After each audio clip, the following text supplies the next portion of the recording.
Hai, saya Risa Dwi Ayuni di YouTube channel Dosen Komunikasi. Hari ini kita akan membahas tentang khalayak media cyber. Di media cyber terdapat khalayak atau audiens, yaitu orang yang menerima dan menyebar pesan di media cyber. Mereka memiliki keterlibatan dan partisipasi aktif dan dengan sadar memilih pesan dan media yang ingin mereka akses. Karakteristiknya adalah mereka boleh tidak saling mengenal. Jadi ketika kita masuk ke sebuah misalnya portal media online, lalu siapapun bisa komentar, mereka boleh tidak saling mengenal.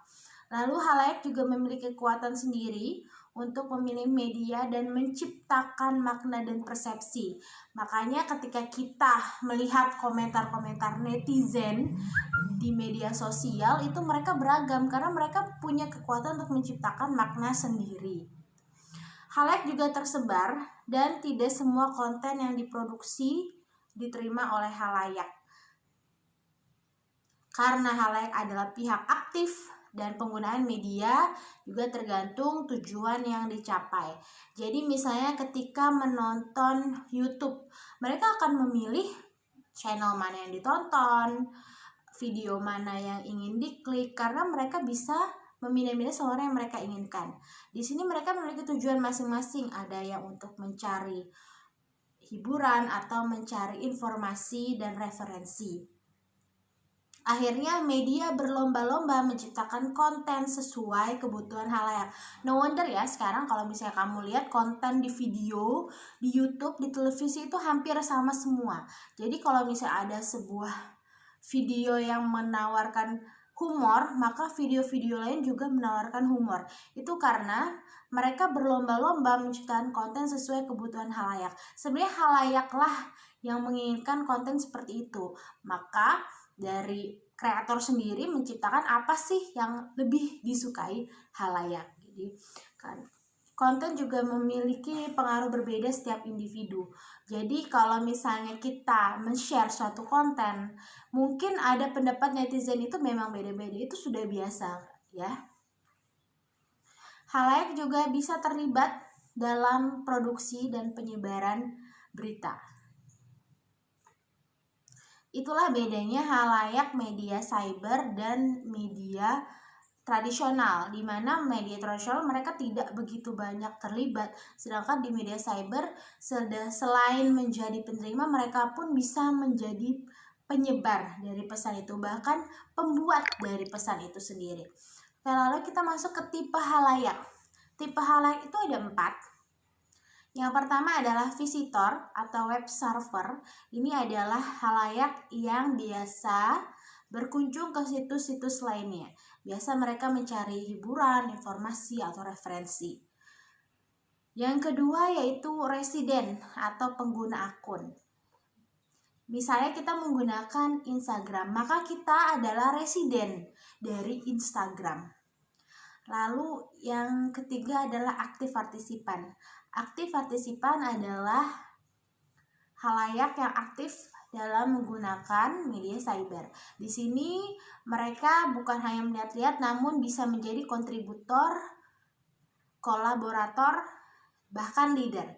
Kontributor di sini mereka aktif memberikan kontribusi seperti memberi pendapat, ikut dalam sebuah movement. Lalu mereka bisa menjadi kolaborator ketika mereka sudah mulai memiliki gagasan untuk bergabung dan berkolaborasi. Lalu ada juga leader. Leader itu adalah pencetus penggagas utama dari misalnya sebuah project, program, atau movement. Kalau misalnya kalian lihat di media sosial itu banyak sekali gerakan-gerakan virtual, itu biasanya diinisiasi oleh seorang leader.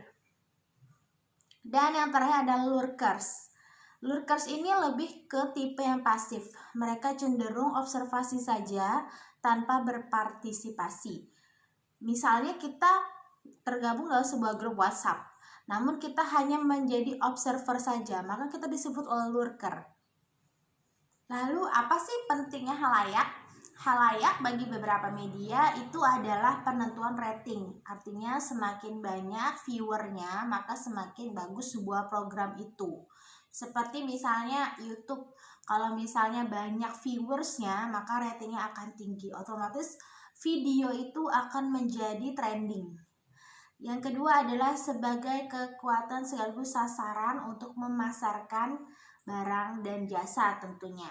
Lalu untuk menyebarkan informasi, karena mereka juga bisa menciptakan dan menyebarkan informasi, tidak hanya menerima saja.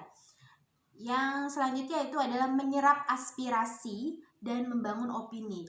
Kalau misalnya kalian sedang butuh aspirasi, inspirasi, mungkin kalian bisa tanya ke netizen. Ini juga misalnya ada pemerintah atau sebuah merek ingin mengadakan riset atau survei, mereka menggunakan pendapat-pendapat dari netizen itu dengan berdasar survei.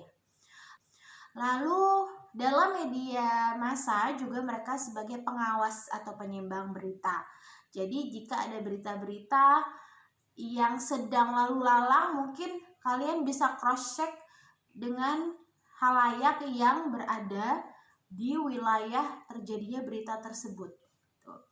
Jika itu tidak benar atau itu benar, maka biasanya mereka akan membantu mengklarifikasi.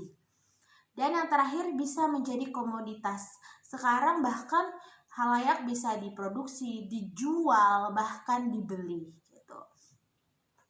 Oke, jadi halayak seperti apakah Anda?